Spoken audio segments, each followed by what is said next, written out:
Assalomu alaykum kitob qimir do'stlar. Uyg'ur TV'ning roman o'qish programmasiga xush keldinglar. Tövəndə sizlərə yazğıcı Habibullah Abdumitning Muz tutqan daryo nomli romanining 9-cu qismini anlatışqa başlaymiz. Bu dunyoda eng cho'ng jinoyat insonning kechmishini unuttiradigan, insonning aqlidan ozdiradigan jinoyatdir. Yer sharida buningdan qabih ikkinchi bir jinoyat bo'lmasi kerak. Ushbu jinoyat insonni o'ldirganda mubattar azoblaydi. Kompartiya mushundaq jinoyatlarni ishlaydigan lagerlarni shaharning to'rt atrofiga va markaziga ko'plab qurish orqali butun bir millatni o'z kechmishidan voz kechtirib, o'z tarixini unutilg'izitib, o'z tilini yo'qotqizib va erkin hur yashash muhitidan mahrum qoldirib, oxirida butunlay manqurtlashtirib, ularga o'z irodasiga zid bo'lgan boshqa bir hayotni majburiy tingish va eng oxirida bu hayotni ularning xohlab yashashini qo'lga keltirishni maqsad qilgan. Mana bu atalmış yangi hayot shu kishini va shu millatning yer sharidan butunlay yo'qolib ketishiga sabab bo'ladi.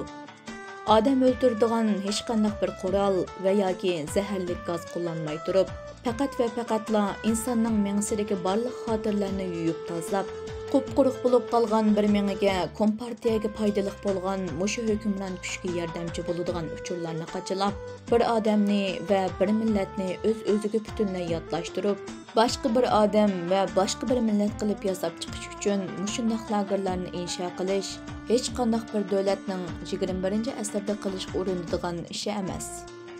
Xitoy Xalq Jumhuriyatining mana bu qilmishlari bugungi dunyodagi eng cho'ng jinoyatdir.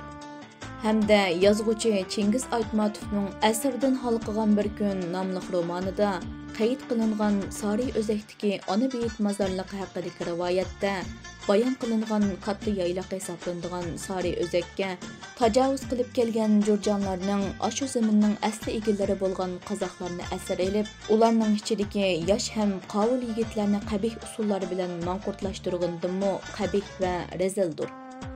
Ayni zamondagi vahshiy tajovuzchi jurjonlar Sariy O'zakni besib olgandan keyin u yerdagi yerlik xalqlar ichidagi asirga ilingan yigitlarning put-qo'lini chambarchas bog'lab, boshlaridagi qop-qora quyuq chochlarini ustur bilan pak-pakiz qilib tushirib atgandan keyin yangi so'yilgan bo'ri chiqib lig'irlab turadigan to'gining toza qilin bo'yin terisi shirisini qoplab kiydirib, beshini yerga tekkizmaslik uchun bo'yniga qo'g'i solgandan keyin ularni odamzod yo'q bir yerga opirib tashlab qo'ydi ekan.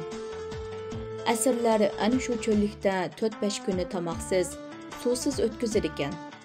Bu jarayonda beshiga kelgan bu zulmga bardoshlik berolmay, to'lisi o'lib ketar ekan. Faqat 1-2sila saq qoldi ekan. Ularni azobga soldigani ochlik va suvsizlikdan battar to'gining teri shirisi ichidagi beshining og'riqi ekan. Qaqas cho'ldagi kunning chiroqsiz issiq harorat ostida asirlarning beshiga kiygizilgan shir asta-asta qurib, qo'rilib, tariydi ekan va chochsiz boshni amburdek qisib, odam chiroqsiz darajada og'ritar ekan.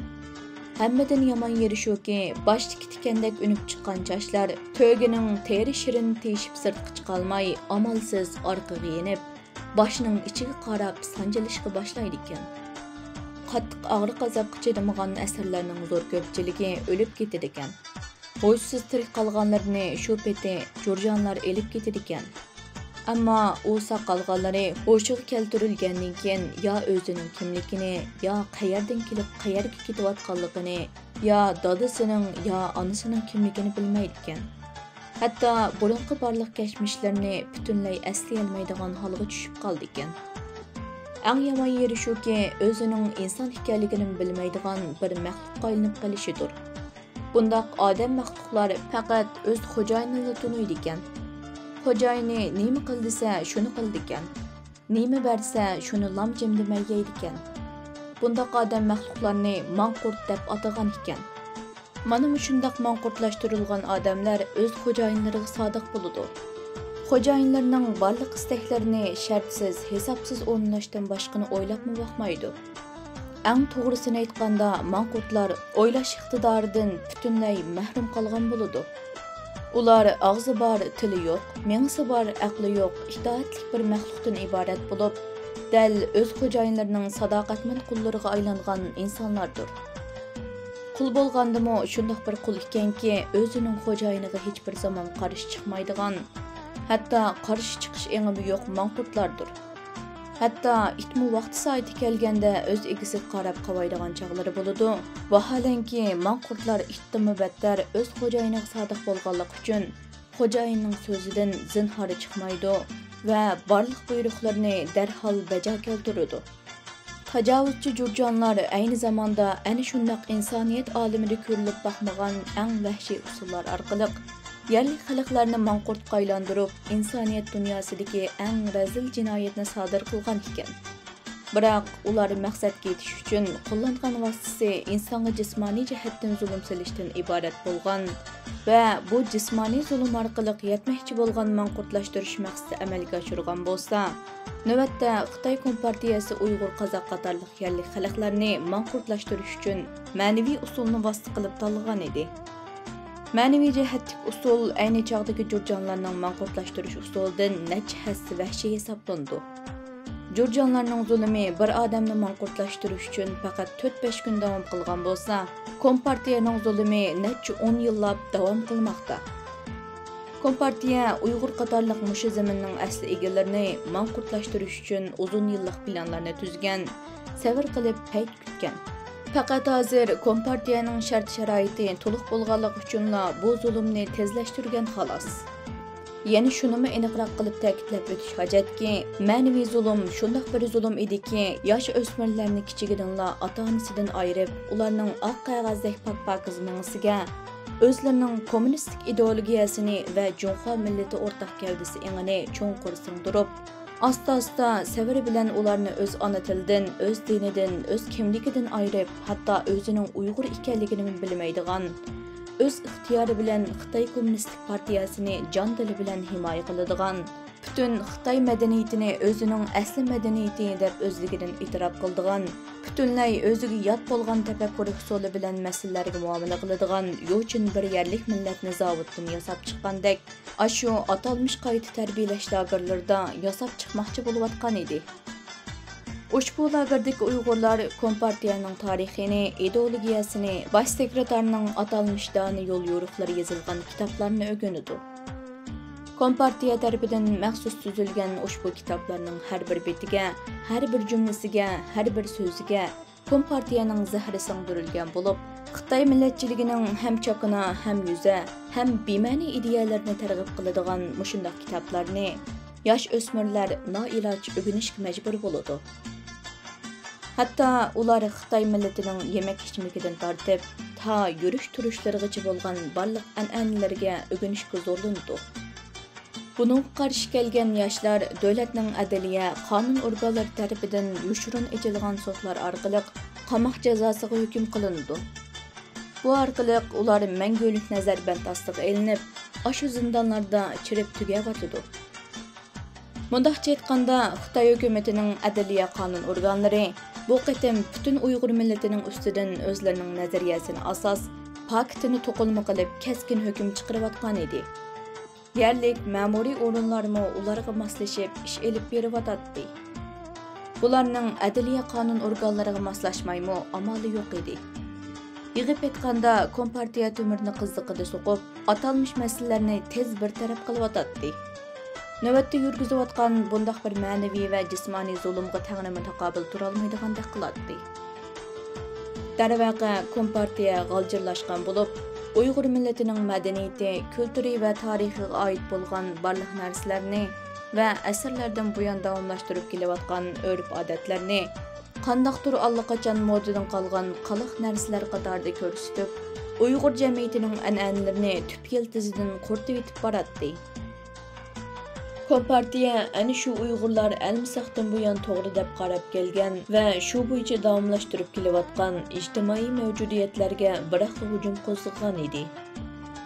Ashu ijtimoiy mavjudiyatlar belgilagan Uyg'urlarning turmush qarashi, diniy qarashi, falsafa qarashi, madaniyat qarashi va adabiyot san'at qarashlari, jumladan axloq o'lchamlari biroqli majburiy o'zgarayotgan edi. Mana bu sababdan Uyg'ur jamiyati og'ir buhronga duch kelgan edi. Navbatda o'z millatining boshiga kelgan reallikqa uyg'un bo'lmagan tragediyalarni ko'rgan, ve milletning tarixini bilgan ko'pchilik Uyg'urlar o'zlarining mushu millatga oid bo'lganligidan faxrlanib va bu millat uchun xizmat qilishning naqadar ulug' bir ish ekanligini his qilib yashayotdi. Shuning bilan birga yana yurtning erig'ini chapmay, yotning depini chaldigan Uyg'urlarmi xili ko'payib qolgan edi. Urug' tuqqanlar orasida lagerga kirib ketayotganlar nurg'un turuqliq, chaqimchilik qilib boshqalarning tutqun bo'lishiga sabab bo'layotganlar oz emas edi. Navoda ikki xo'rozni bo'g'izlashga ilib kelib, ularning biriga uning hamrohini o'ltirmaydiganligini uqtirsa, cho'qim bu xabarni anglagan xo'roz xushalligidan chillab ketishi mumkin. Vaholanki intayin aqlli yaralgan inson hamda dilga eng muqaddas hisoblanadigan muhabbat ato qilingan inson ashu xo'rozchilik bo'lolmayotdi. Agar ashu xo'rozlarning beshiga kelgan kulpat ikki insonning beshiga kelsa, qutulib qolgan hamroyi uchun xushal bo'lishning o'rniga nima deb umi o'ldirilmaydi deb shikoyat qilishi mutlaq. Mana bu insonning la'natli xususiyatlaridan biridir. Vaholanki Suv Darvoza mahallasida mushundaq la'natli xususiyatlarga ega insonlar tarixdan buyon chiqib turgan bo'lsa-mu, yanala zo'r ko'pchilik xalq o'zining mahallasiga, o'zining yurtiga va o'zining vataniga sodiq edi. Hatto Suv Darvoza mahallasida o'tgan xilidan chiqqan lükchaklarmi eshikning ilg'uchidek navbati kelganda o'z xalq uchun qo'ldan keladigan fidokorligini sadoqatmanlik bilan ro'shan ravishda ko'rsatgan edi. Darvaqa eshikning ilg'uchi agri bo'lgani bilan u eshik chingmoqlangan va eshikni ching taqab o'g'rining kirishini cheklash uchun xizmat qiladi. Halbuki Suv Darvoza mahallasidami nurg'un agri yo'llarda mang'an odamlar o'tgan bo'lsa-mu, ular ana shu eshikning ilg'uchiga o'xshash mushu mahallaga, mushu yurtga butun sadoqati bilan bog'langan va mushu yurtga kirgan niyatlarga o'z qarshiliklarini navbati kelganda bildirishdan yonmagan edi. Shu vajidan navbatda ularning hammasi o'xshashla ana shu ma'rifatchi sarxillardek jazo lagerlariga qamalgan edi.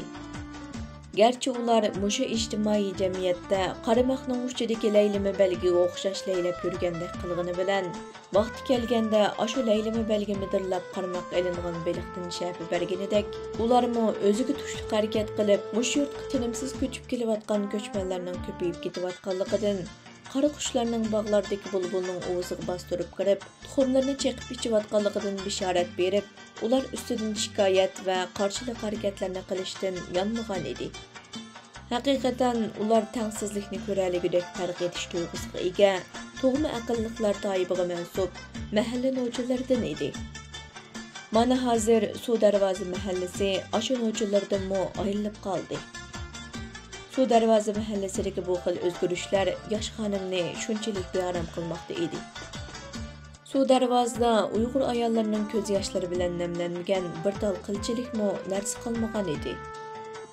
Mushu kunlarda hech kim o'zining kallasi bilan o'ylashib ish qilishga jur'at qilolmaydi va unda qilish huquqimi yo'q. Faqat kompartiyaning yo'l yo'riqi bilan ish qilishga bo'ldi va shunda qilgan odam omon qoladi. Erkin tafakkur qilgan kishi yo'q deyarlik. Qildiganlarning hammasi lagerda. Demak, hayot Suv Darvozada shunchalik qiyin va o'likdek timtos. Lagerga kirib ketishdek qo'rqinchli qabohat hamma kishining yuragiga dahshat silayotdi. Hamma odam buningdan cho'chiydi. Hamma Uyg'ur baxtsiz. Hamma Uyg'ur bo'lgunchi. Hamma Uyg'ur diniy oshqun. Hamma Uyg'ur terrorchi. Hamma Uyg'ur oshqunlik jinoyati bilan qolinib, so'nib ketayotdi. Zodi bu jahon nima bo'lib ketdi? Suv Darvozaning beshiga yana nima kunlar kelar?